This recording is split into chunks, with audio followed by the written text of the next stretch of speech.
पश्चिम रेल्वेवर आज 10 तासांचा ब्लॉक। कोरेगाव ते कांदिवली दरम्यान 6व्या मार्गिकेचं काम। अनेक लोकल फेऱ्या रद्द, काहींच्या वेळेत बदल। केंद्रीय यंत्रणांचा मुंबईला सिक्युरिटी अलर्ट। दहशतवाद्यांच्या हिटलिस्टवर पुन्हा मुंबई। पोलीस सतर्क, जागोजागी सुरक्षा व्यवस्था तैनात।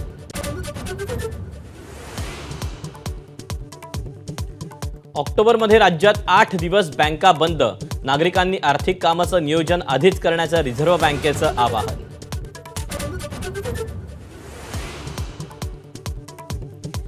एबीपी माझाच्या बातमीचा मोठा इम्पॅक्ट। समृद्धी महामार्गावर भेगा पडलेला संपूर्ण भाग काढून पुन्हा नव्यानं तयार करण्याच्या कामाला सुरुवात।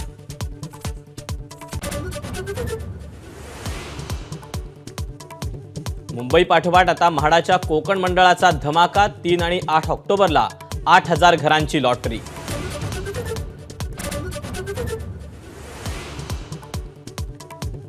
कोल्हापूरच्या अंबाबाईचं आज दर्शन बंद। नवरात्र उत्सवासाठी मंदिराची साफसफाई। आज गाभाऱ्याची स्वच्छता। परिवहन मंडळाच्या अध्यक्षपदाची धुरा हाती घेतल्यानंतर भरत गोगावले ॲक्शन मोडवर। एसटीचं सुशोभीकरण आणि स्वच्छतेवर अधिक भर देण्याच्या गोगावलेंच्या अधिकाऱ्यांना सूचना। मुंबई विद्यापीठाच्या सिनेट निवडणुकीत युवा सेनेची बाजी। सर्व 10 उमेदवार विजयी। आज मातोश्रीवर करणार जल्लोष।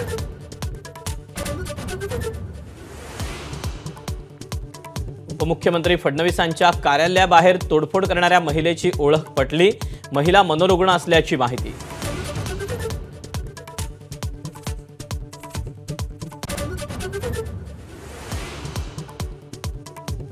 केंद्रीय निवडणूक आयोग मुख्य सचिवांवर नाराज। 3 वेळा पत्र पाठवूनही निवडणूकपूर्व बदल्यांचा अहवाल न दिल्यानं संताप। स्पष्टीकरण देण्याचे निर्देश।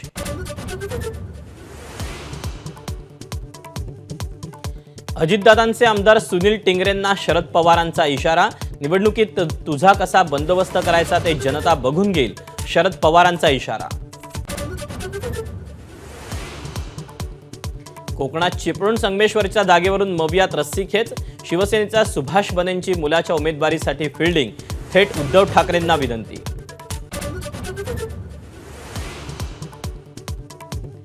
मनसे अध्यक्ष राज ठाकरेंच्या विदर्भ दौऱ्याचा दुसरा दिवस। आज सकाळी 11 वाजता महत्त्वाची बैठक। 6 जिल्ह्यांचा घेणार आढावा। कोल्डप्ले कॉन्सर्टच्या तिकिटांचा काळा बाजार। बुक माय शोचे सीईओ आशिष हेमराजांनी आर्थिक गुन्हे शाखेचं त्यांना समन्स।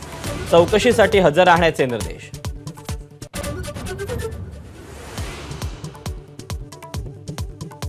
उत्तर प्रदेशच्या हाथरसमध्ये नरबळीचा प्रकार उघड। शाळेच्या प्रगतीसाठी 11 वर्षीय विद्यार्थ्याची हत्या। स्कूल व्यवस्थापकाचा तांत्रिक पिता अटकेत। एबीपी माझा, उघडा डोळे बघा नीट।